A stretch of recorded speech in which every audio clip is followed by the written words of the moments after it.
Vi un ángel, de verdad, no en una vidriera, no en un sueño, no en la imaginación de un niño pío, sino allí, de pie en el umbral de mi iglesia, Santa Cecilia del Monte, bañado en una luz que no era de este mundo, y era Ricardo Mendoza, el chacal. La memoria de aquel día, aquel instante, se me clava en la médula cada vez que cierro los ojos, me despierta por las noches, me persigue en el silencio de la parroquia. Lo sé todo de milagros. He visto la fe mover montañas de desesperación. He presenciado el consuelo de Dios en los lechos de muerte y el gozo en los bautizos. Pero esto era distinto. Esto era imposible, absurdo. Una bofetada a todo lo que creía saber sobre el cielo y el infierno. Estaba a punto de terminar la misa de las 8, la del día patronal de San Miguel Arcángel. La iglesia estaba más llena de lo habitual, un milagro en sí mismo, considerando el miedo que asfixiaba al pueblo. La gente se apretaba en las bancas,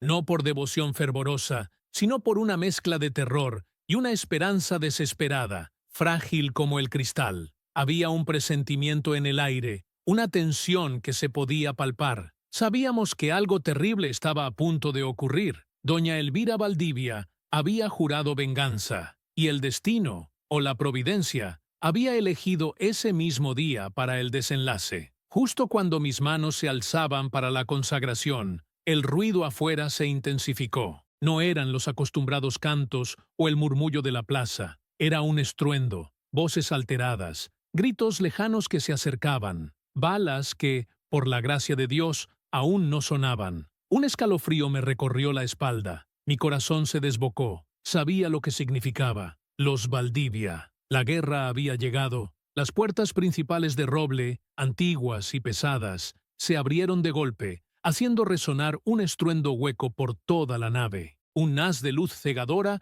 se derramó en la oscuridad sacra del templo, y la silueta que se recortaba en ese marco no era un feligrés, no era un parroquiano asustado, era una figura tambaleante, cubierta de sangre, que tropezó en el atrio y cayó de rodillas justo en el umbral. La sangre era mucha, empapaba su ropa, le escurría por la cara, goteaba sobre las piedras del atrio, formando pequeños charcos oscuros. El silencio que siguió al estruendo fue tan absoluto que se podía escuchar el propio latido del miedo en el pecho de cada persona. Un silencio preñado de horror. Todos lo reconocieron al instante. Era él, Ricardo Mendoza, el chacal, el matón del pueblo, el asesino a sueldo, el hombre cuya sola mención helaba la sangre. Su leyenda era tan oscura como la sombra que proyectaba. Verlo allí, desarmado, herido, vulnerable, era un golpe de teatro macabro. Pero entonces algo ocurrió. Algo que aún hoy desafía cualquier explicación terrenal, cualquier lógica, cualquier dogma. La luz del sol matinal, que debería haberlo envuelto en un contraluz crudo, de pronto se intensificó alrededor de él. No era el sol, no podía serlo. Era una luminiscencia dorada, cálida y serena, que no venía de fuera, sino que parecía brotar de su propia piel. Brillaba. El chacal brillaba. Era una luz imposible, pura, inmaculada, tan intensa que el resto del mundo pareció atenuarse a su alrededor. Y, conforme se alzaba de rodillas, con esfuerzo, la luz detrás de él se densificó, se proyectó hacia arriba, ancha y majestuosa. No era un efecto óptico, no era mi imaginación alterada por el estrés. Eran unas alas, gigantescas, doradas, imponentes, inconfundibles, dibujando contra el marco de la puerta la silueta gloriosa de un arcángel. El aliento se me cortó en la garganta, mi mente se resistía, mi razón gritaba, suplicaba que fuera una ilusión,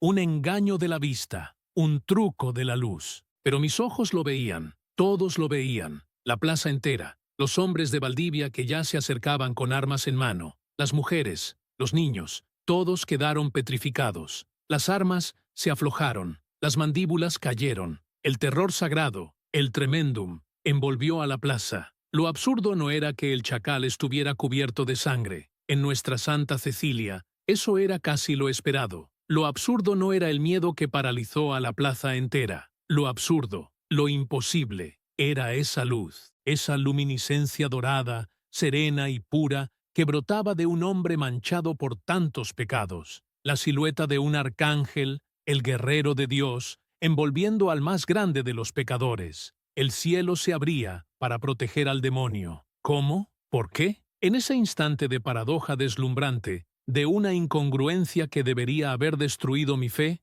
supe con una certeza que atravesó el shock y el terror. Supe que Dios, en su infinita y misteriosa misericordia, me había enviado un milagro envuelto en la figura del pecador más grande de nuestro pueblo, la sangre. La sangre en Ricardo no era suya, lo pude ver ahora, mientras él se tambaleaba, a punto de colapsar bajo el peso de su propia herida invisible. Y justo entonces, el estruendo de un grito de venganza, un rugido de ira colectiva, se alzó desde el final de la plaza, acercándose a toda velocidad. Los Valdivia habían llegado, el infierno se abría, y el milagro, la luz, el arcángel, todo había llegado justo a tiempo. No entendía nada, solo sabía que lo que había visto, lo que todos habíamos visto, lo que estaba a punto de presenciar, cambiaría todo, para siempre. Pero, ¿quién era el chacal? ¿Y de dónde venía esa luz? ¿Y la sangre? Eso, mi querido amigo,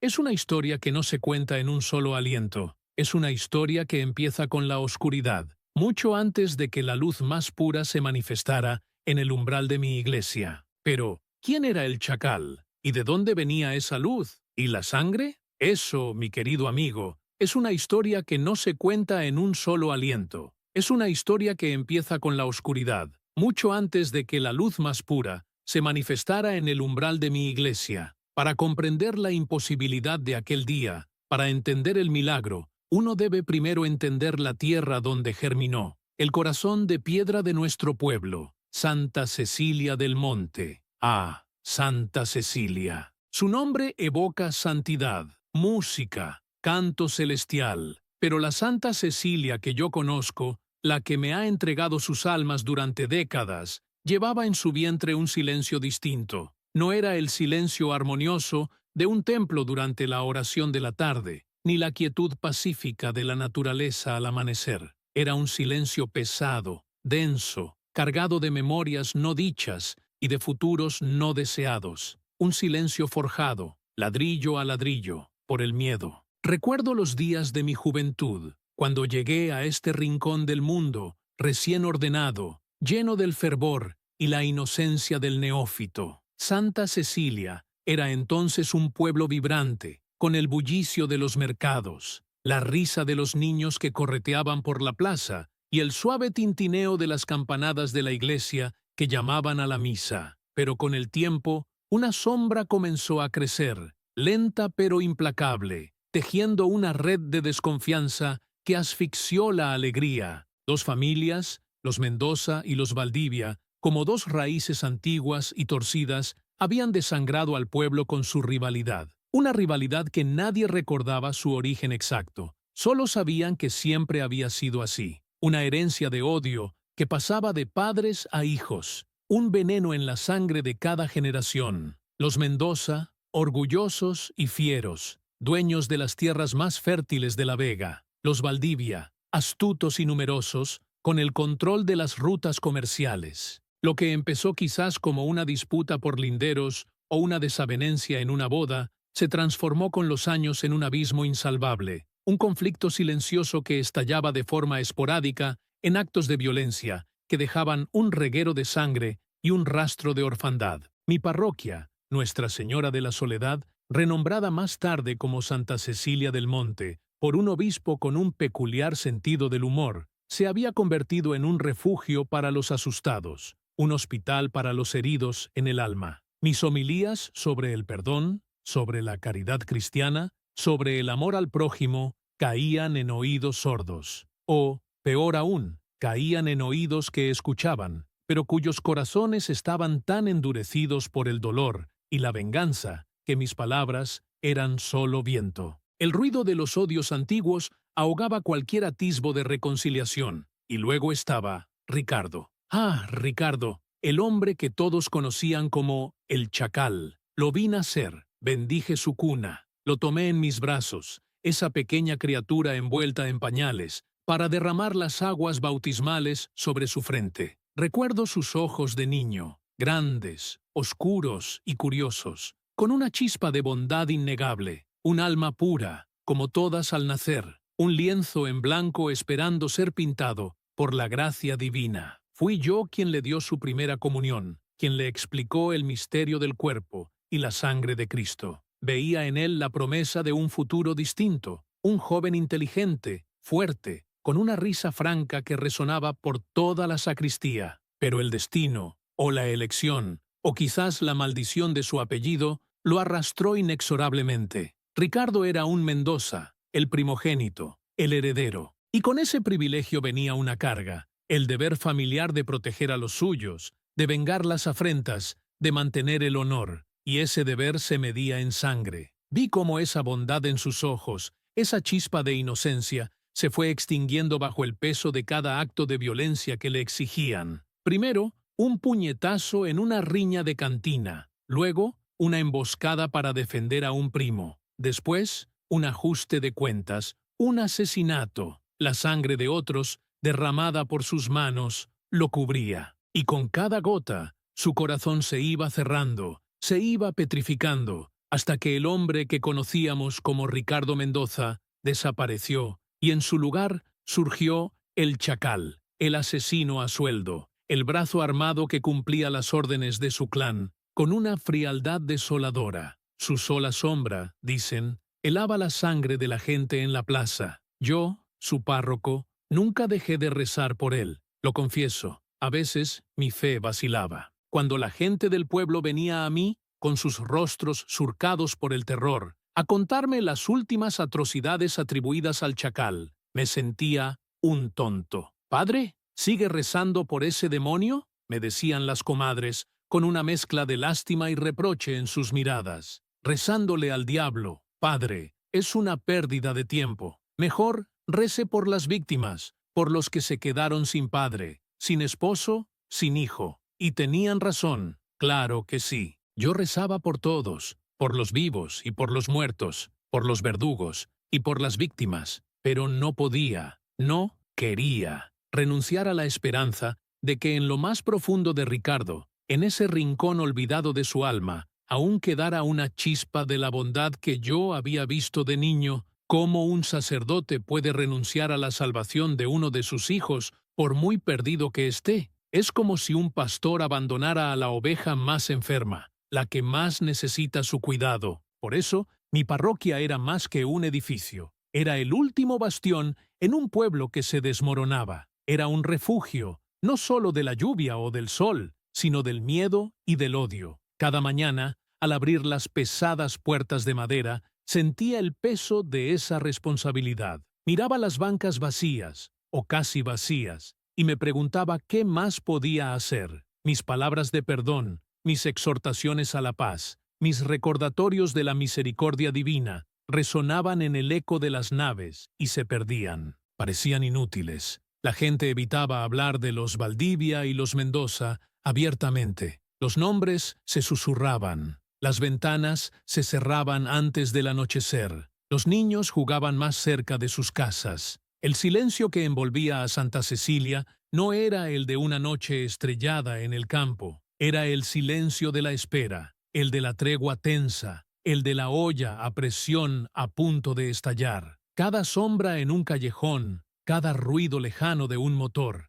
era motivo de sobresalto. Los ojos de las personas, incluso en la misa, no estaban llenos de piedad, sino de una vigilia constante, un miedo latente que les robaba el aliento y la esperanza. Me sentía como un capitán en un barco que se hundía lentamente. Mis manos, las que debían levantar a los desamparados, las que consagraban el pan y el vino, se sentían impotentes ante la marea de la violencia. ¿De qué sirve la fe?, me preguntaba a veces en la soledad de la sacristía, si no puede detener la sangre derramada en la tierra que Dios nos dio. ¿De qué sirve mi rezo si el odio es más fuerte que el amor? Es en esos momentos de duda, de oscuridad interior, cuando uno se agarra a lo único que le queda, la promesa de que Dios no abandona, de que incluso en la noche más profunda una estrella puede brillar. Y entonces, hace no mucho tiempo, la situación, que ya parecía insostenible,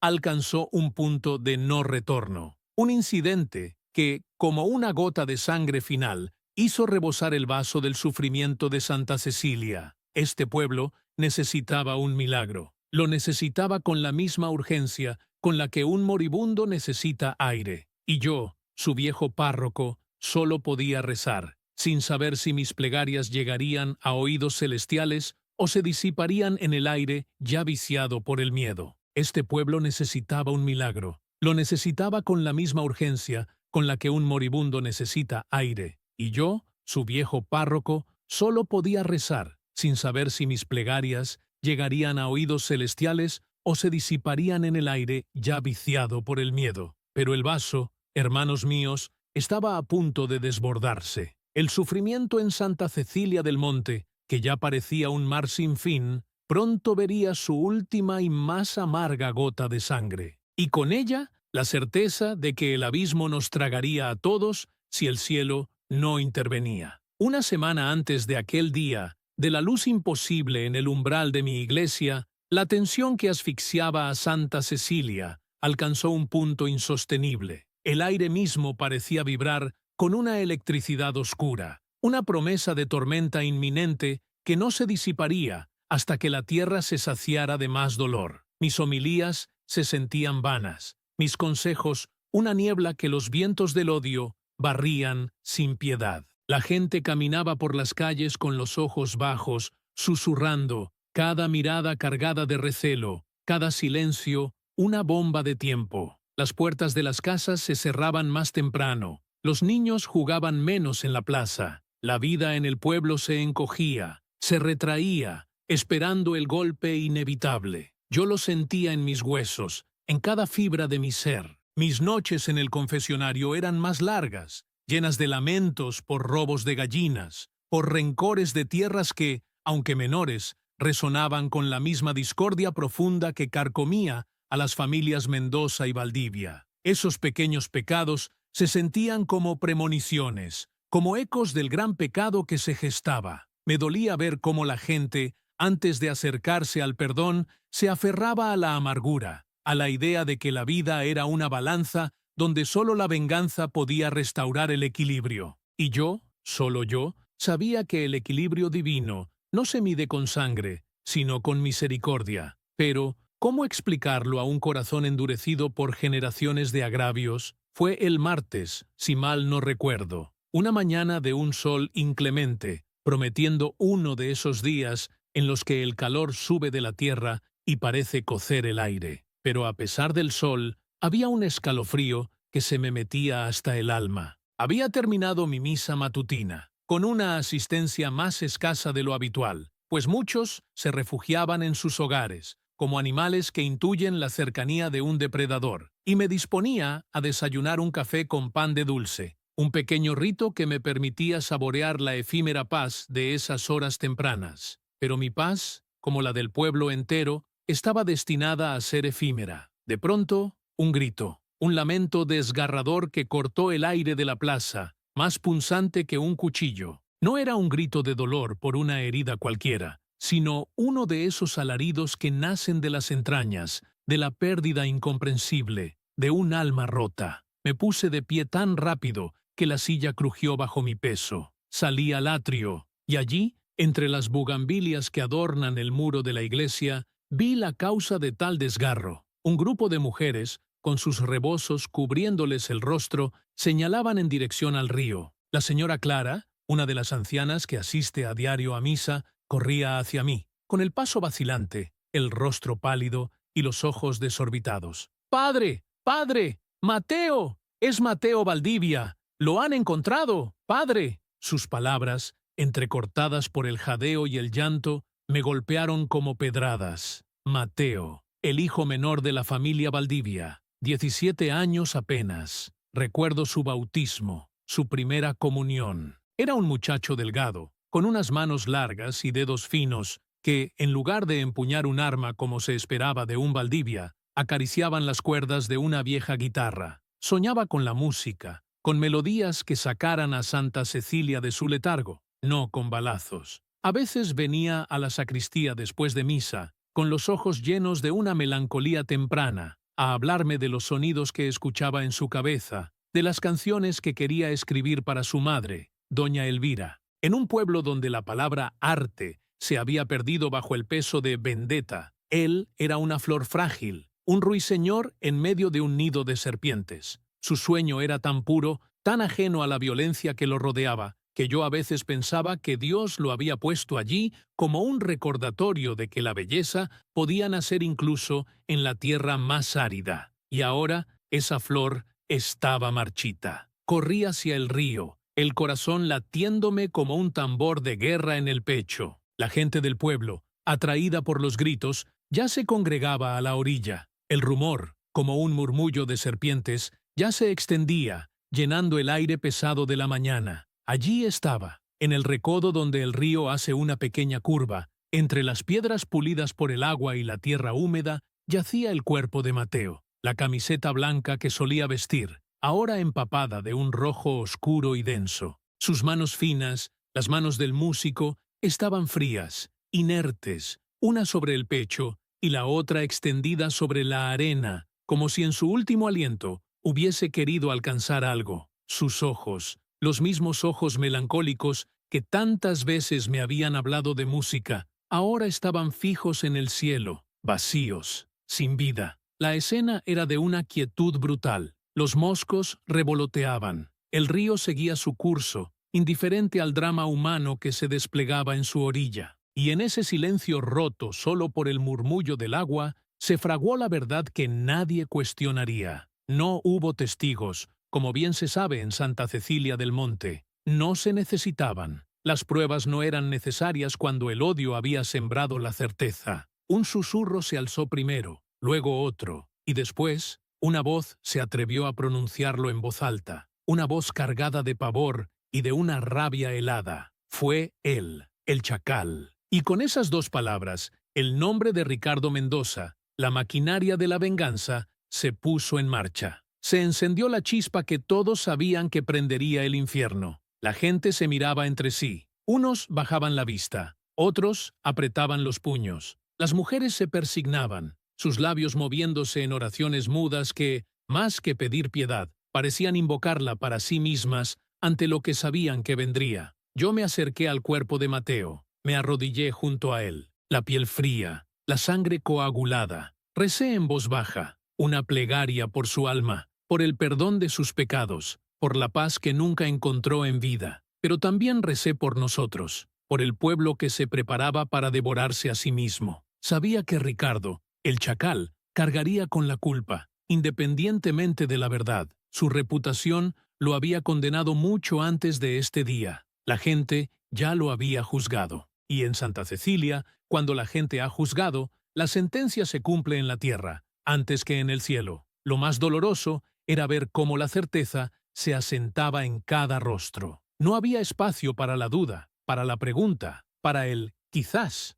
Para ellos, el chacal era el culpable perfecto, la encarnación de todo el mal que había sembrado la familia Mendoza. Y en el contexto de su historia de violencia y su papel como sicario, ¿quién podría culparlos por pensar así? Yo mismo, que lo había bautizado y le había dado su primera comunión, que había visto en sus ojos de niño una chispa de bondad que se fue extinguiendo bajo el peso de la sangre y el deber familiar, yo mismo me debatía en la confusión. Quería creer que no, que el Ricardo que yo conocí, aquel niño tímido que venía a catequesis con sus hermanas, no sería capaz de cegar una vida tan joven y frágil como la de Mateo. Pero el Ricardo en el que se había convertido, el hombre al que el pueblo le temía más que a la misma muerte, ese Ricardo, ese era capaz de cualquier cosa, o eso creían todos. Y su silencio en los días que siguieron, su ausencia, solo alimentó la condena. La noticia de la muerte de Mateo Valdivia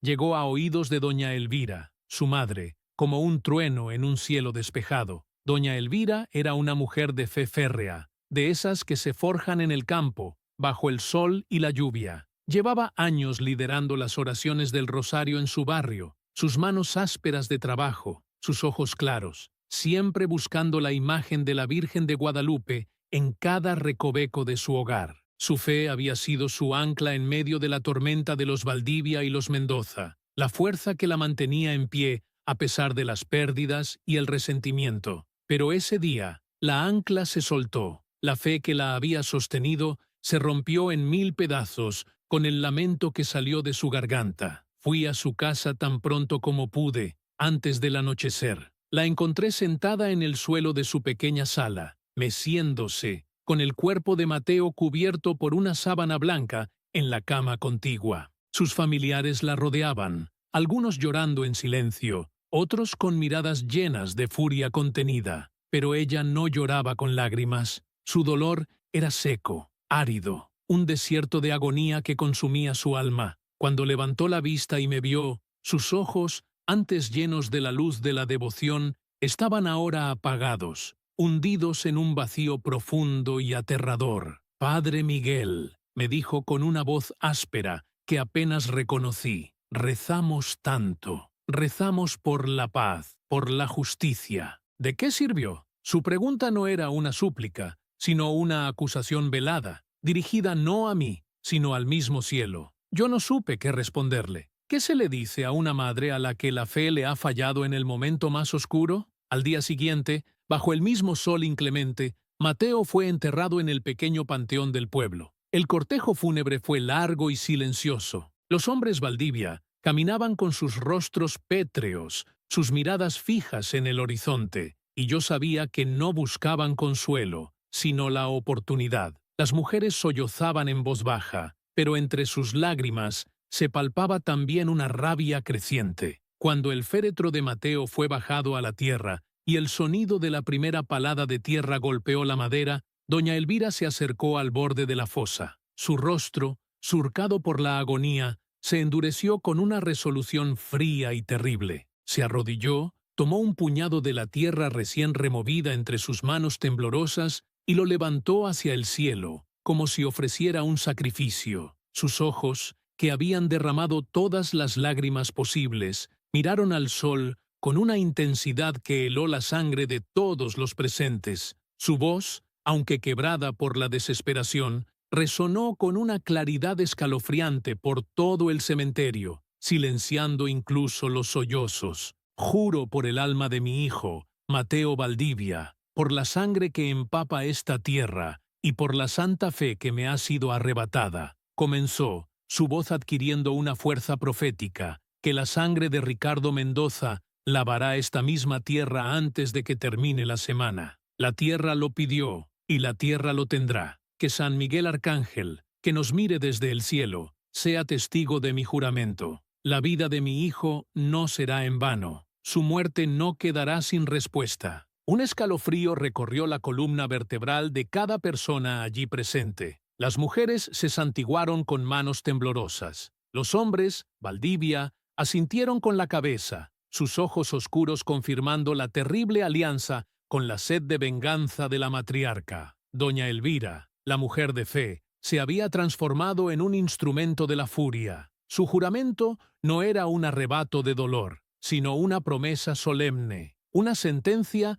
dictada por el corazón de una madre destrozada. Nadie dudó de que cumpliría su palabra. Ella, que había creído en la palabra de Dios, ahora creía solo en la palabra de su dolor. El pueblo contuvo la respiración. La frase «antes de que terminara la semana» se convirtió en un eco que rebotaba en las paredes de cada casa, en las mentes de cada habitante. Todos sabían que la guerra final era inevitable. No era una amenaza, sino un aviso, una cuenta regresiva que había empezado en el mismo instante en que la tierra cubrió el cuerpo de Mateo. Yo, que estuve allí, testigo de esa transformación terrible, sentí que el suelo se abría bajo mis pies. La fe de doña Elvira, antes un faro, ahora se había convertido en una antorcha que prendería el pueblo entero. Me sentí impotente. Mis palabras, mis oraciones, mi labor pastoral, todo parecía insignificante ante el torrente de odio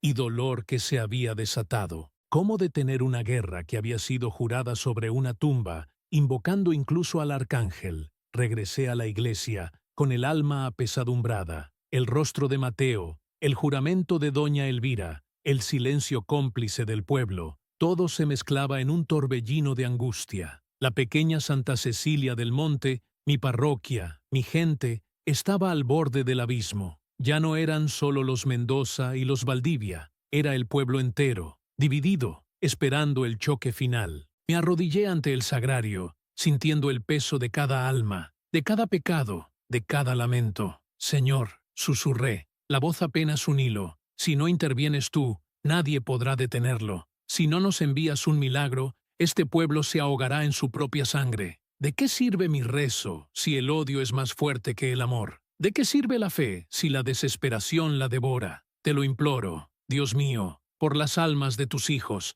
por los inocentes que perecerán en esta locura. Muestra tu rostro, Señor, muestra tu poder. No nos abandones en esta noche oscura. Sentía que mi propia fe, pulida durante décadas de servicio, se resquebrajaba bajo la presión de la inminente masacre. Las palabras de doña Elvira resonaban en mis oídos. ¿De qué sirvió? Era una pregunta que también me hacía a mí mismo, en lo más profundo de mi ser. ¿De qué serviría mi vida, mi vocación, si no podía proteger a mis ovejas? El pueblo de Santa Cecilia del Monte se había convertido en un barco a la deriva, en un mar embravecido, y el capitán, yo mismo, se sentía solo, sin brújula, sin esperanza, con solo la oración como un frágil salvavidas. Pero era un salvavidas que se sentía cada vez más poroso, incapaz de resistir la marea. La verdad era que, en ese momento, solo Dios podía hacer algo. Y yo, su humilde siervo,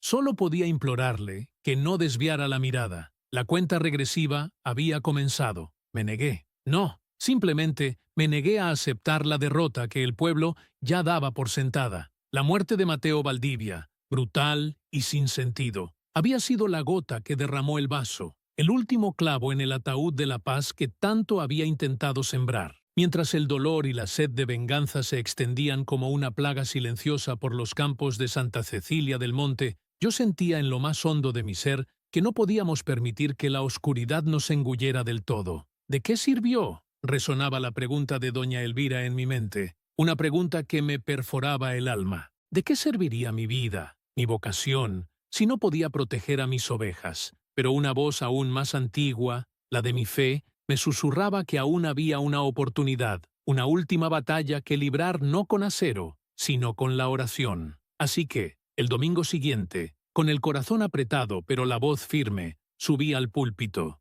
Miré a las caras que me devolvían la mirada, algunas marcadas por el luto reciente, otras por el miedo crónico y muchas por una apatía que era peor que la rabia. Hijos e hijas de Santa Cecilia, comencé, mi voz rompiendo el tenso silencio de la nave. Hemos llegado a un cruce de caminos. El dolor nos ciega, la venganza nos consume, pero no estamos solos. Dios nunca nos abandona. Hice una pausa, dejando que mis palabras, pronunciadas con una convicción que a veces dudaba tener, se posaran en sus almas. He convocado una novena, 9 días de oración ininterrumpida a nuestro santo patrono, San Miguel Arcángel. Él, el guerrero de Dios, el que empuña la espada de la justicia y la verdad, es nuestra única esperanza en esta hora oscura. Podía sentir el escepticismo, el cansancio, la desesperación que emanaba de las bancas. Vi cabezas que se negaban, miradas que dudaban. ¿Una novena contra las balas? ¿Oraciones contra el odio ancestral que había desangrado a sus familias por generaciones? La idea parecía ridícula, una fe ingenua frente a la cruda realidad de la violencia. Pero continué, con la determinación de quien no tiene nada que perder. Recemos por un milagro de paz, les dije, mi voz elevándose ligeramente sobre el murmullo de incredulidad. Recemos para que San Miguel interceda, para que ilumine los corazones endurecidos y detenga la mano que empuña la daga. Recemos para que, de alguna manera, Dios nos muestre un camino donde ahora solo vemos tinieblas. Al principio, como era de esperarse, solo vinieron las ancianas y los niños. Doña Lupe, con su rebozo deshilachado y sus manos nudosas, la primera en llegar cada tarde, encendiendo su vela con una fe que parecía venir de otra época. Los pequeños, ajenos aún a la profundidad del abismo en el que estábamos, se sentaban en las primeras bancas, sus ojos grandes y curiosos, observando el altar, los colores de los vitrales, la luz danzante de las velas. Rezaban el rosario con una inocencia que contrastaba brutalmente con la carga que llevábamos los adultos. Sus voces infantiles, apenas un susurro, se elevaban como pequeñas palomas blancas en el inmenso y vacío templo. Yo los miraba, y en ellos encontraba una pequeña chispa, una razón para no ceder. Si ellos podían creer, ¿por qué no el resto? Las primeras noches de la novena fueron un ejercicio de fe solitario para mí. El eco de mis propias oraciones resonaba en la nave semivacía. El incienso se elevaba lentamente, formando volutas de soledad. Me arrodillaba ante el sagrario, mi mente abrumada por la situación del pueblo. ¿Realmente creía que esto funcionaría? ¿Era suficiente la oración para detener una masacre? A veces, la fe se sentía como un músculo adolorido, exhausto de tanto estirarse. Miraba la imagen de San Miguel, su pie sobre el demonio, su espada alzada. «Ayúdanos, arcángel», susurraba, «porque a mí, Señor, se me acaban las palabras y la fuerza». Pero noche tras noche, algo empezó a cambiar. No fue un cambio dramático, no al principio. Fue sutil, como la tenue luz del amanecer que poco a poco disipa la oscuridad. Primero, vi una sombra furtiva deslizarse por la puerta lateral. Era don Pedro, un hombre que se decía no pisaba la iglesia desde el bautizo de su nieto, un Valdivia de pura cepa, pero un hombre bueno en el fondo. Se sentó en la última banca, con la cabeza gacha, casi como si esperara no ser visto. Encendió una vela con manos temblorosas y se quedó, inmóvil, durante todo el rosario. Su presencia era un testimonio mudo del terror que lo roía, una confesión de que, a pesar de todo el orgullo y el odio, la desesperación podía llevar a un hombre a buscar un refugio impensable. Luego, al día siguiente, otra silueta, doña Clara, una Mendoza, conocida por su temperamento fuerte y su lealtad inquebrantable a su familia. Ella también se sentó lejos, como si las bancas de la iglesia estuvieran divididas por una línea invisible entre los clanes, pero estaba allí, sus ojos, enrojecidos no solo por el luto, sino por noches de insomnio, buscaban algo, cualquier cosa, que pudiera aliviar el peso que cargaba. Cuando susurraba el Ave María, sus labios temblaban, no por devoción, sino por una mezcla de miedo y una esperanza que apenas se atrevía a reconocer. Con cada día que pasaba, el miedo, ese opresor silencio que había reinado en Santa Cecilia, comenzó a llenar las bancas de una manera inesperada. Ya no eran solo las ancianas y los niños, eran hombres y mujeres, jóvenes y viejos, de ambos lados del conflicto, que venían en secreto, como ladrones en la noche, a encender una vela. Sus pasos eran cautelosos, sus miradas esquivas. Se sentaban lejos unos de otros, pero el solo hecho de compartir el mismo espacio sagrado, de respirar el mismo aire impregnado de incienso y cera, ya era un pequeño milagro. Se unían en una oración susurrada, un murmullo colectivo que, aunque apenas audible, era más poderoso que cualquier grito de guerra. La iglesia, que había sido un hospital para las almas heridas, se transformaba ahora en un refugio para los asustados, para aquellos que habían vivido por y para el odio, pero que en el fondo de su corazón anhelaban la paz. Sus oraciones no eran siempre de fe inquebrantable, sino de una desesperación profunda. Pedían no solo para detener la violencia,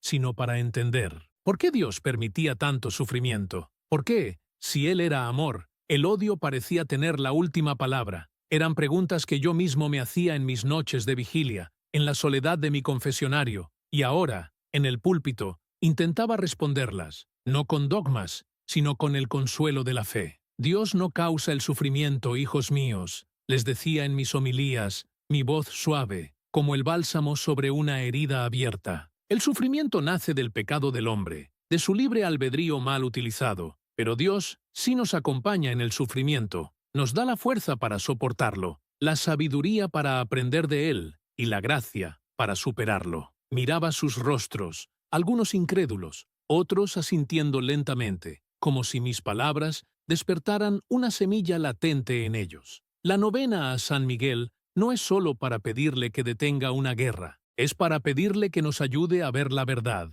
a recordar la chispa divina que hay en cada uno de nosotros, incluso en aquellos a quienes consideramos nuestros enemigos. El ambiente dentro de la iglesia era una burbuja frágil, una tregua temporal en medio de la tormenta que rugía afuera. El olor a cera derretida y a flores marchitas se mezclaba con el de la esperanza recién nacida. Las sombras danzaban en las paredes, proyectando figuras distorsionadas que, por un momento, unían a Valdivias y Mendozas en una misma penumbra. Los rosarios, deslizados entre dedos callosos y nerviosos, emitían un suave tintineo, el ritmo constante de una plegaria que buscaba la calma. Se oía el crujido de las viejas bancas de madera, los suspiros ahogados, las toses nerviosas que nadie se atrevía a dejar que fueran demasiado fuertes. Pero bajo todo ese miedo y la incomodidad, una conexión comenzaba a formarse. Una conexión tácita, invisible, forjada en la shared vulnerabilidad, en el reconocimiento mutuo de que todos estaban, de alguna manera, perdidos. La tensión, sin embargo, crecía implacable fuera de los muros de la iglesia. Los rumores volaban como brasas encendidas. Se hablaba de caravanas de hombres armados que se movían por los caminos de tierra, de acopios de armas, de amenazas veladas que se convertían en promesas de sangre. El aire de Santa Cecilia del Monte se había vuelto pesado, casi irrespirable, como antes de una gran tormenta eléctrica. Se sentía en el ambiente que la promesa de venganza de doña Elvira no era una amenaza vacía, sino una sentencia inminente. Los rostros en la plaza eran tensos, las voces bajas, los movimientos cautelosos. El pueblo entero era un nervio a flor de piel, pero adentro, en la nave de Santa Cecilia, una frágil semilla de esperanza comenzaba a germinar en la oscuridad. Era una esperanza nacida no de la certeza,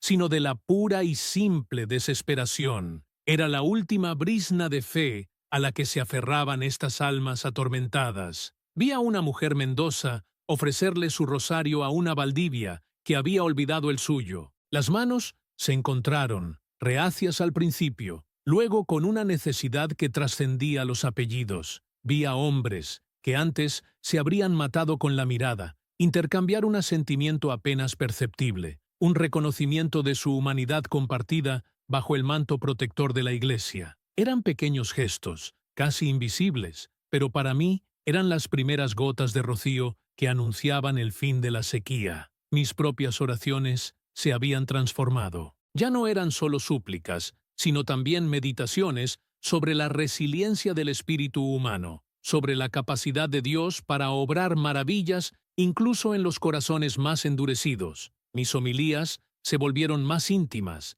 más directas al sufrimiento que todos compartían. Les hablaba del perdón no como una debilidad, sino como la fuerza más grande, la única que podía romper el ciclo. Les recordaba la misericordia de Dios, una misericordia tan vasta que podía abrazar al pecador más grande, al corazón más resentido. En cada vela encendida, en cada susurro del rosario, en cada mirada que se alzaba hacia el altar, veía la evidencia de que, a pesar de todo, la gente de Santa Cecilia del Monte no se había rendido por completo. Estaban asustados, sí, rotos por el dolor, pero seguían buscando. Buscaban a Dios, a San Miguel, a la paz que parecía tan inalcanzable. Y aunque el ruido de los odios antiguos todavía se escuchaba, ahora se mezclaba con el eco de sus oraciones, un coro creciente que, esperaba, llegaría al cielo. La novena estaba a punto de terminar. El último día,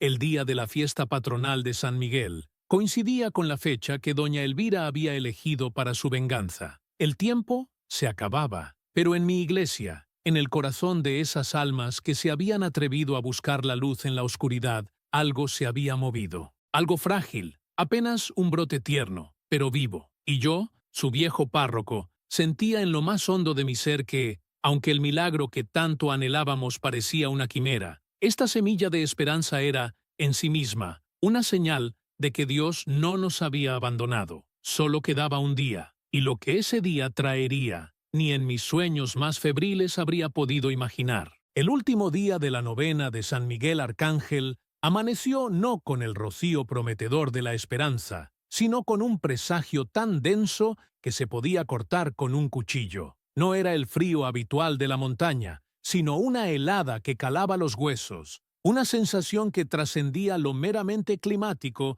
para adentrarse en la atmósfera misma del alma. La luz de la tarde anterior, que había teñido los cielos de un melancólico carmesí, como una herida abierta en el firmamento que anunciaba la sangre por venir, se había desvanecido por completo, y en su lugar, la oscuridad de la noche se instaló con una cualidad opresiva, casi antinatural. Las primeras pinceladas del amanecer, en lugar de traer consuelo, apenas consiguieron desgarrar esa manta de tinieblas, revelando un cielo plomizo y sin promesas. Sabíamos, con una certeza que helaba el aliento, que era el día que doña Elvira había elegido para su venganza, la fecha fatídica que marcaría el fin de la paciencia y el inicio de la guerra abierta. ¡Qué ironía tan cruel!, pensé, que escogiera el día de nuestra fiesta patronal, el día de San Miguel Arcángel, el guerrero celestial, para desatar el infierno terrenal. El pueblo, acostumbrado a los murmullos y a las amenazas veladas,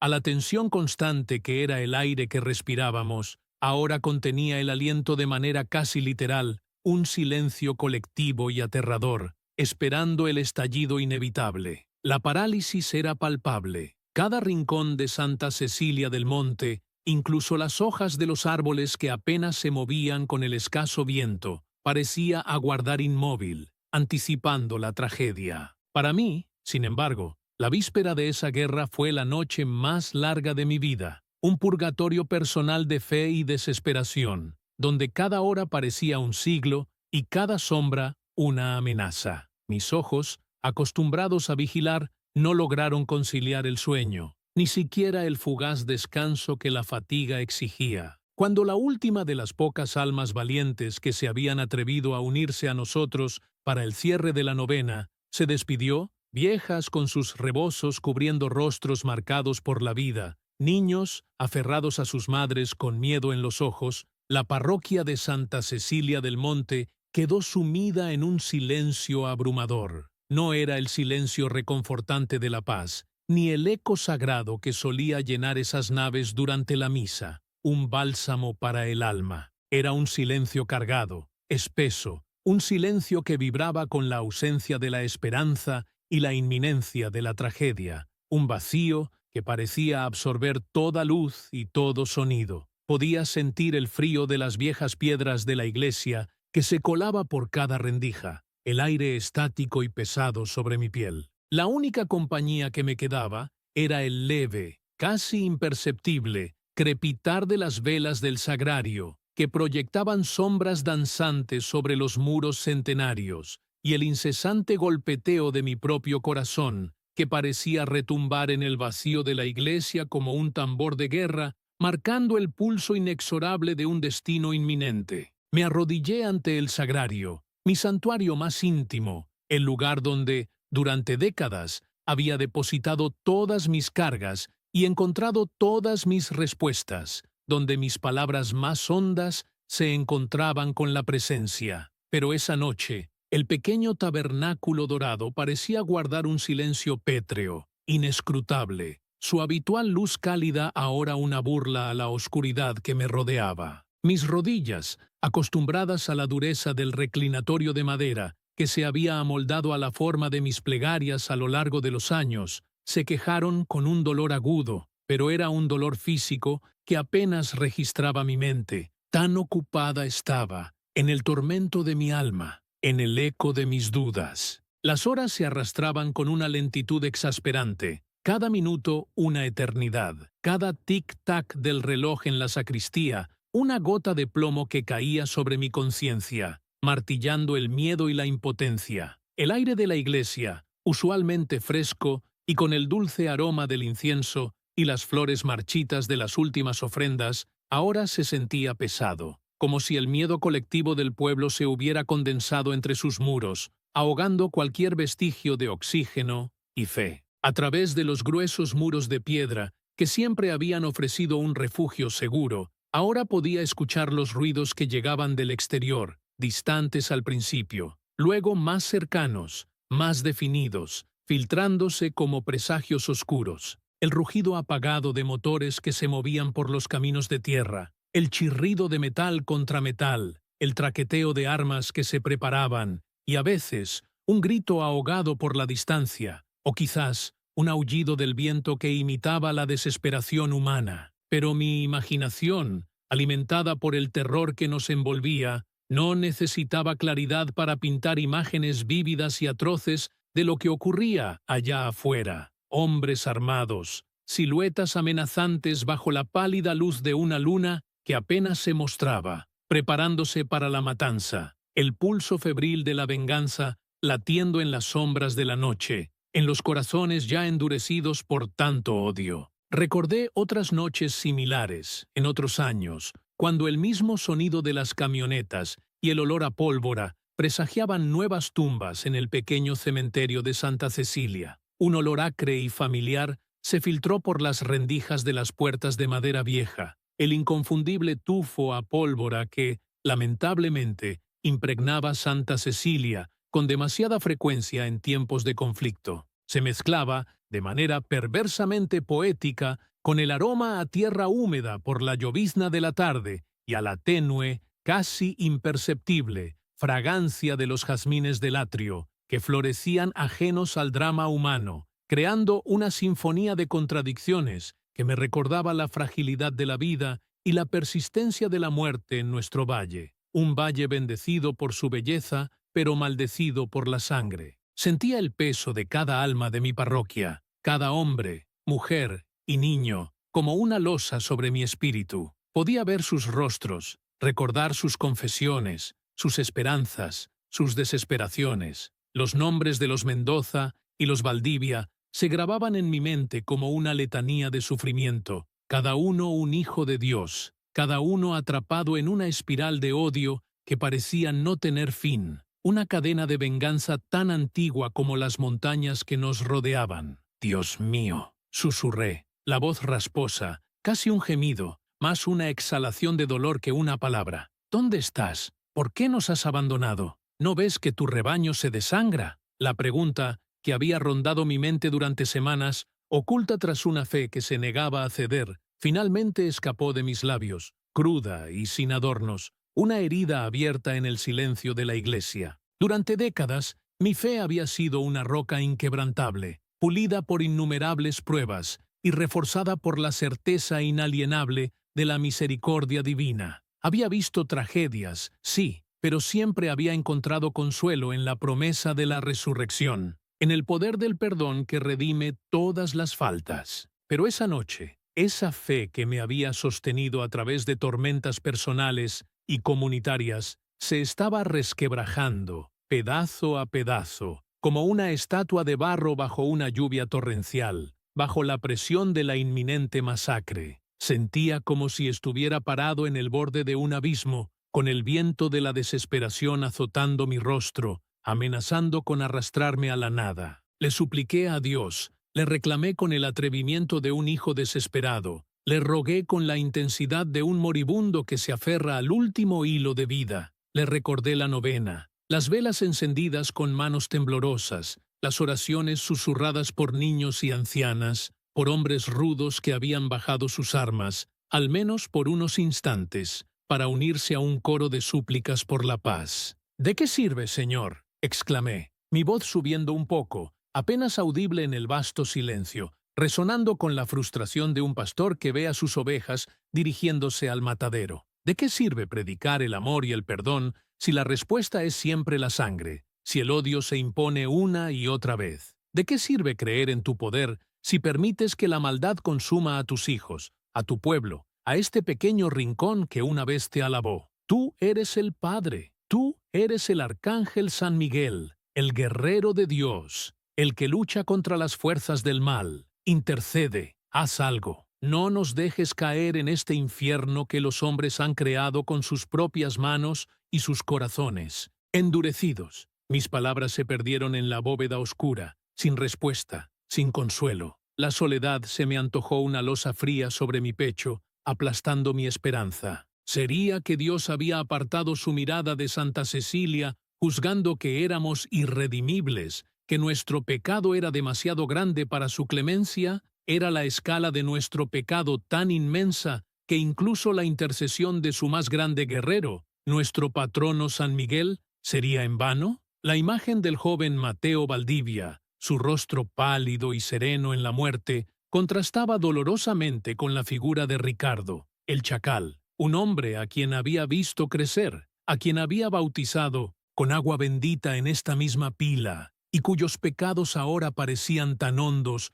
como las raíces de las montañas que nos cercaban, tan negros como la noche que lo había envuelto por tanto tiempo. Mi corazón se debatía entre la justicia que clamaba venganza y la misericordia que susurraba redención. ¿Habría un milagro de paz? ¿O San Miguel, nuestro santo patrono, solo vendría a recoger las almas de los caídos, las que se perdieran en la inminente masacre? La noche se sentía interminable, un pozo de incertidumbre y angustia. Me levanté del reclinatorio, mis piernas entumecidas, cada músculo protestando por la prolongada inmovilidad, y caminé lentamente hacia el altar. La luz del sagrario, pequeña y titilante, era la única fuente de calor, en esa inmensa frialdad que me embargaba. Abrí el tabernáculo con manos temblorosas y contemplé la hostia consagrada, el cuerpo de Cristo, presente y real, y sin embargo, el misterio de su silencio esa noche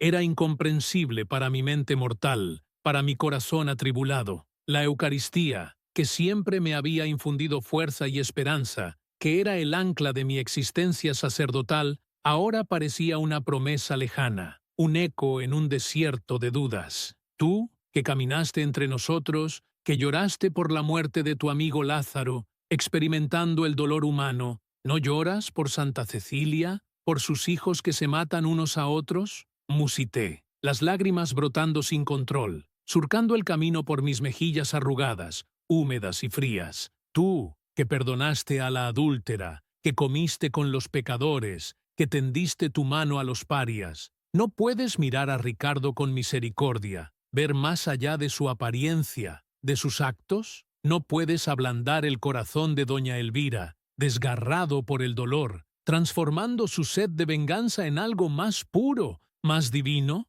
Esta no es una guerra justa, es una masacre de hermanos, de hijos tuyos. El sol, implacable en su ciclo diario, comenzaba a asomarse tímidamente por el horizonte, una franja delgada de gris y rosa, apenas visible a través de las vidrieras, que solían filtrar la luz de manera gloriosa, pero que esa mañana solo revelaban el avance inexorable de un nuevo día de horror. La noche de mi agonía estaba llegando a su fin, pero no traía consigo el alivio de la respuesta, la certeza de una señal, sino la cruda realidad de la mañana que se asomaba con sus promesas de sangre. Me sentía agotado, vacío, mi espíritu drenado de cada gota de energía, como un cántaro volcado. Las horas en vela, el suplicio de la mente y el corazón, me habían dejado al borde del colapso físico y espiritual. No tenía respuestas. Solo quedaba un vacío abrumador, una pregunta sin contestar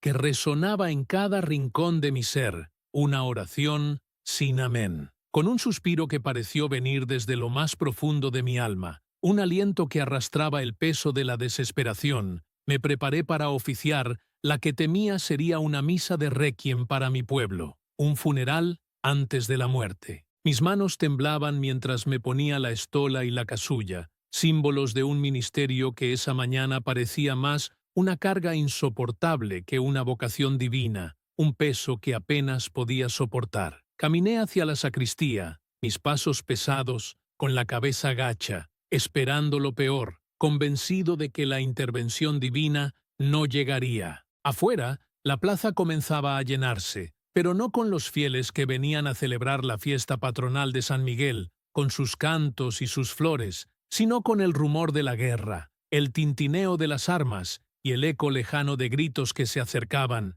listos para desatar el infierno sobre Santa Cecilia. Dios había permanecido en silencio, o al menos, así me parecía a mí en ese momento de oscuridad, justo antes de que el milagro se desplegara. Mis manos temblaban mientras me ponía la estola y la casulla, símbolos de un ministerio que esa mañana parecía más una carga insoportable que una vocación divina, un peso que apenas podía soportar. Caminé hacia la sacristía, mis pasos pesados, con la cabeza gacha, esperando lo peor, convencido de que la intervención divina no llegaría. Afuera, la plaza comenzaba a llenarse, pero no con los fieles que venían a celebrar la fiesta patronal de San Miguel, con sus cantos y sus flores, sino con el rumor de la guerra, el tintineo de las armas y el eco lejano de gritos que se acercaban, listos para desatar el infierno sobre Santa Cecilia. Dios había permanecido en silencio, o al menos, así me parecía a mí en ese momento de oscuridad, justo antes de que el milagro se desplegara. Me detuve en el umbral de la sacristía, con el corazón martilleándome el pecho, un tambor fúnebre que anunciaba la tragedia. A través de la rendija de la puerta que daba al atrio, pude verlos. Los hombres de los Valdivia, una docena al menos, irrumpían en la plaza como una marea oscura y amenazante. Sus rostros, antes familiares, estaban desfigurados por el odio y la sed de venganza, tan viejos y arraigados como las piedras de la iglesia. Llevaban los machetes al cinto, algunos fusiles al hombro. No buscaban una disputa, sino una masacre. Al frente, con la determinación de una fiera herida, marchaba doña Elvira, su silueta erguida, pero consumida por el duelo, sus ojos como brasas incandescentes que habían visto la muerte de su hijo y ahora solo anhelaban la de otro. Apuntaban, sin duda, hacia la casa de los Mendoza, a escasos metros de la iglesia, donde se rumoreaba que Ricardo se había atrincherado. El tiempo se había agotado. Mi novena, mis súplicas, todo parecía haber sido en vano. Un nudo apretado en la garganta me impedía respirar. Estaba a punto de salir, de interponerme, de gritar, aunque sabía que mis palabras serían tan inútiles como un susurro en medio de una tormenta. Estaba a punto de presenciar la ruina de mi pueblo, la profanación de mi fe. Pero justo en ese instante, en el clímax de la tensión, cuando el primer hombre Valdivia levantó su arma con un grito de guerra, las grandes puertas de madera de la iglesia, esas que habían resistido el paso de los siglos y de tantas penas y alegrías, se abrieron de golpe, no con un empujón suave, ni con el viento, sino con una fuerza invisible, como si una mano gigantesca las hubiera arrojado hacia adentro, revelando la oscuridad de la nave bajo el amanecer incipiente. Y allí estaba, parado en el umbral, bañado por la luz del sol que empezaba a dorar los tejados de Santa Cecilia. Era él, Ricardo, el chacal. La conmoción fue tan palpable que la plaza entera pareció congelarse. Las armas se detuvieron a medio levantar, los gritos se ahogaron en las gargantas. La figura de Ricardo era el anticristo en el altar de la venganza, pero había algo en él que no encajaba con la imagen del demonio que todos esperábamos. Estaba desarmado, algo impensable para un hombre de su reputación. Su ropa, antaño impecable y oscura, ahora estaba hecha jirones y cubierta de sangre, pero no de la suya. Era una sangre fresca, vibrante, que manchaba su camisa, sus manos, su rostro, y que, a la luz del alba, parecía brillar con una intensidad rojiza y extraña. Sus movimientos eran lentos, torpes, como si estuviera herido o exhausto. Tropezó al dar un paso hacia adelante y por un momento pensé que caería. Y fue entonces cuando su cuerpo, tambaleante y maltrecho, se encontraba en el centro del marco de la puerta, que la realidad se dobló, se retorció y se hizo añicos. El sol de la mañana, que hasta hacía un instante solo era un testigo silencioso de nuestra miseria, pareció concentrarse, cobrar vida y detenerse en el cielo azul, no para cegar, sino para adorar. No iluminó a Ricardo como a un hombre común, lo envolvió. Una luminiscencia, no la del sol, sino algo más profundo, más puro, brotó de la nada y lo bañó por completo. Era una luz dorada, de una intensidad que debería haber sido insoportable, pero no cegaba. Al contrario, cada hebra de sangre en su camisa, cada rasguño en su piel, cada cabello, se tiñó de un resplandor sereno y puro, como si la esencia misma de lo divino lo hubiera tomado por asalto. Sentí un escalofrío que no era de frío, sino de una comprensión que superaba todo lo que había aprendido en mis años de seminario. El aire, que antes olía a pólvora y a miedo, de repente se purificó, llenándose de una fragancia que me recordaba al incienso de la misa de gallo, pero mezclado con algo más dulce, más etéreo, como flores del paraíso. Los murmullos cesaron por completo. El silencio que siguió fue el más absoluto que jamás he oído. Un silencio tan denso que casi se podía tocar. Un silencio de reverencia y de terror sagrado. Y la luz no se detuvo ahí. Detrás de la figura ensangrentada y temblorosa de Ricardo, el resplandor comenzó a densificarse. No era un efecto óptico, no era el humo, no era una ilusión del miedo colectivo, era una presencia. La luz se arremolinó, se estiró, tomó forma, creciendo y creciendo, hasta que se hizo innegable. Primero, una silueta imponente y majestuosa, más alta que cualquier hombre, más ancha que cualquier sombra. Luego, a cada lado de Ricardo, la luz se materializó en dos alas gigantescas, de una blancura inmaculada, que contrastaba violentamente con la sangre del hombre. No eran alas de pájaro, sino de poder, de gloria, de la esencia misma de los cielos. Eran las alas de un arcángel. Allí estaba San Miguel, nuestro patrono, el guerrero de Dios, no en una talla de madera, no en una pintura en el altar, sino real, vivo, emanando una energía que vibraba en el aire y en nuestros huesos. No llevaba espada ni armadura como lo representan, pero su presencia era una espada en sí misma, cortando el tiempo, la duda y el odio que nos consumía. Estaba allí, parado detrás de Ricardo, con su figura humana como un pequeño punto de oscuridad contra la magnificencia luminosa que lo envolvía, protegiéndolo, como un escudo viviente, como un guardián celestial. La gente en la plaza,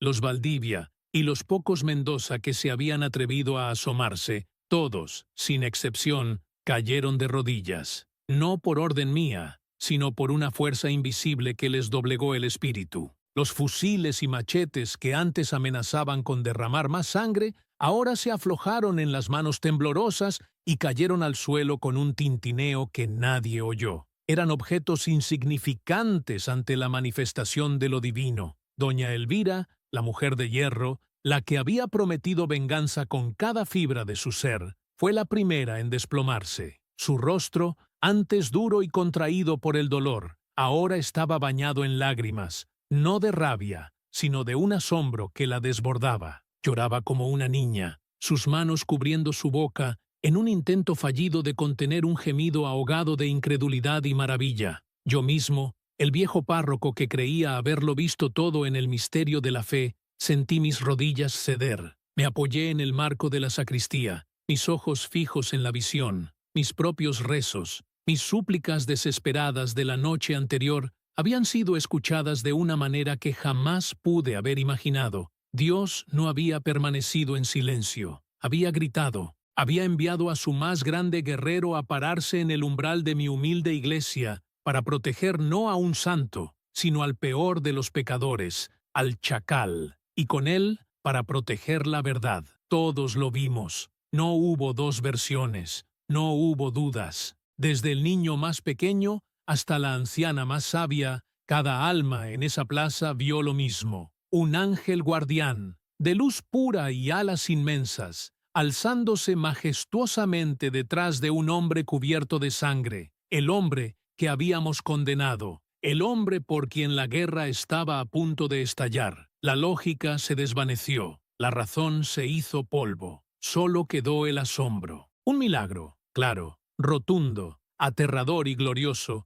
se había desplegado ante nuestros ojos, deteniendo la violencia con la fuerza de lo divino. El tiempo se detuvo, y en ese silencio místico, Ricardo, el hombre ángel, comenzó a desplomarse. El tiempo se detuvo, y en ese silencio místico, Ricardo, el hombre ángel, comenzó a desplomarse. Mi corazón dio un brinco, como un pájaro asustado dentro de mi sotana. Corrí. No pensé en el peligro, en la sangre, en el odio que momentos antes había tensado el aire. Solo vi a un hijo de Dios cayendo, bañado por una luz que aún parecía danzar sobre el atrio, atestiguando un misterio. Detrás de mí sentí el movimiento, la vacilación de los hombres armados. Algunos habían bajado sus fusiles al presenciar la luz. Otros, como don Ezequiel, uno de los Valdivia más viejos y respetados, se adelantaban ahora, sus rostros una mezcla indescifrable de pavor y una nueva, frágil curiosidad.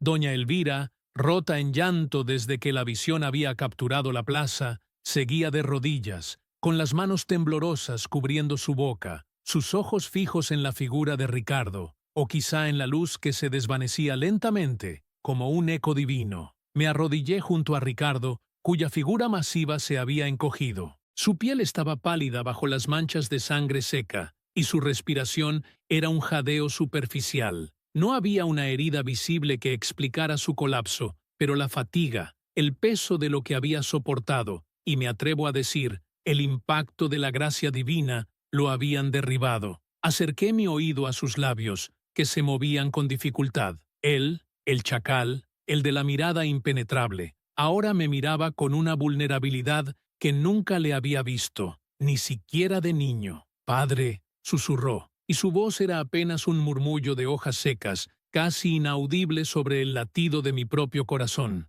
«Mateo, no fui yo». La plaza entera se había acercado, como un solo cuerpo atraído por una fuerza invisible. No se atrevían a hablar, a respirar fuerte. El eco del arcángel aún estaba en el aire. Las palabras de Ricardo, tenues como eran, cortaron el silencio como una navaja. Lo encontré, en el lindero del río. Ya estaba herido, una emboscada, de esos de Jalisco. Su voz se entrecortaba con cada sílaba, un dolor más profundo que el físico resonando en su garganta. Lo cargué, padre, por kilómetros. Quise traerlo, quise salvarlo. Mis ojos se empañaron. Miré a la multitud, al rostro petrificado de doña Elvira, que se había arrastrado un poco más cerca, su respiración agitada. Las lágrimas corrían libremente por mis mejillas. La sangre que cubría a Ricardo, pensé, era la sangre de la inocencia, la sangre de un intento desesperado por la redención. La sangre era suya, padre, no de mí. Tosió, una punzada de dolor visible en su rostro. Me escondí, por vergüenza, porque ¿quién me iba a creer? A mí, no maté a Mateo, padre, se lo juro por mi vida, por la de mi madre. Sus palabras cayeron sobre la plaza como una revelación, como un segundo milagro que se desdoblaba del primero. La luz se había encargado de la aparición, pero la verdad, esa verdad que ninguna boca humana hubiera podido pronunciar, sin ser inmediatamente desmentida por años de sangre y odio, esa verdad fue testificada por el cielo mismo. El chacal había dicho la verdad, y nadie, absolutamente nadie, podía dudarlo después de lo que habíamos visto. Vine a la iglesia a entregarme, continuó Ricardo, con un hilo de voz cada vez más débil, a morir aquí, frente a Dios, a pagar por mis otros pecados, pero no por ese, no por Mateo. Y con esas últimas palabras, sus ojos se cerraron y se desplomó completamente en mis brazos, su cuerpo inerte y pesado, ahora desprovisto de la luz sobrenatural, pero aún rodeado por la estela de la gracia. El arcángel San Miguel no había descendido para salvar a un santo. No, hermanos, no. San Miguel, el guerrero de Dios, el campeón de la verdad, se había parado en el umbral de mi humilde parroquia para proclamar la verdad de un pecador arrepentido, para detener una injusticia monstruosa que estaba a punto de desangrar a todo un pueblo. El milagro no fue solo la aparición, sino la verdad que reveló, una verdad que la fe de nadie hubiera podido forzar, una verdad que solo el cielo, en su infinita misericordia, pudo hacer creer. La misericordia de Dios, pensaba yo mientras sostenía a Ricardo, es tan inmensa que es capaz de enviar a su más grande guerrero para proteger al más perdido de sus hijos, demostrando que ninguna alma está más allá de la redención. La verdad había sido liberada, y con ella la esperanza había vuelto a Santa Cecilia del Monte. La verdad había sido liberada, y con ella la esperanza había vuelto a Santa Cecilia del Monte. Pero, ¿cómo se vuelve a la normalidad después de ver un ángel? La respuesta, mis queridos hermanos, es que no se vuelve. Santa Cecilia del Monte nunca volvió a ser la misma, y doy gracias a Dios por ello. Ese día, el ciclo de odio, ese espiral de sangre que parecía eterno y sin salida, se rompió en un instante de luz divina. Las armas, que un momento antes humeaban con la promesa de muerte, cayeron al suelo con un estruendo sordo, como si la tierra misma las rechazara. Los hombres de los Valdivia y los Mendoza, que habían llegado con el rostro crispado por el odio, se miraron unos a otros, no con desafío, sino con un asombro compartido y una vergüenza profunda que les teñía las mejillas. Doña Elvira, que había jurado venganza,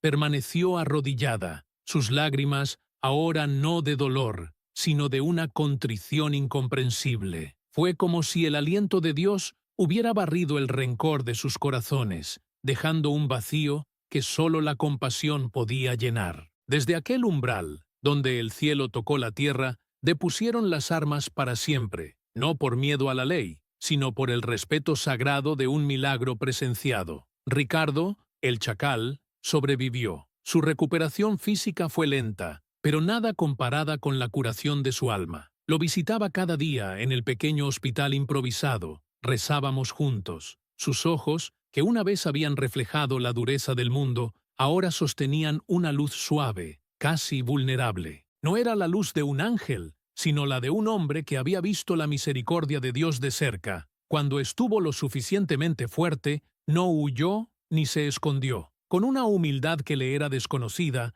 comenzó a ayudar en la reconstrucción del pueblo, ladrillo a ladrillo, vida a vida. El mismo hombre que una vez aterrorizó a Santa Cecilia, ahora era el primero en ofrecer su fuerza, en trabajar la tierra, en reparar los techos, y el pueblo, sorprendentemente, lo recibió, porque todos habíamos sido testigos, todos habíamos cambiado. Hoy, años después, nuestra pequeña iglesia de Santa Cecilia del Monte no alberga reliquias de santos antiguos, ni retablos de oro puro, pero a veces llegan peregrinos de lugares lejanos, no en busca de fama, sino de fe. Vienen a pararse justo en el umbral, ese mismo punto donde el sol de la mañana se arrodilló, donde la luz se hizo carne y hueso, donde el cielo descendió. Se quedan en silencio, contemplando el espacio, intentando sentir el eco de la gloria de San Miguel. Y yo, su viejo párroco,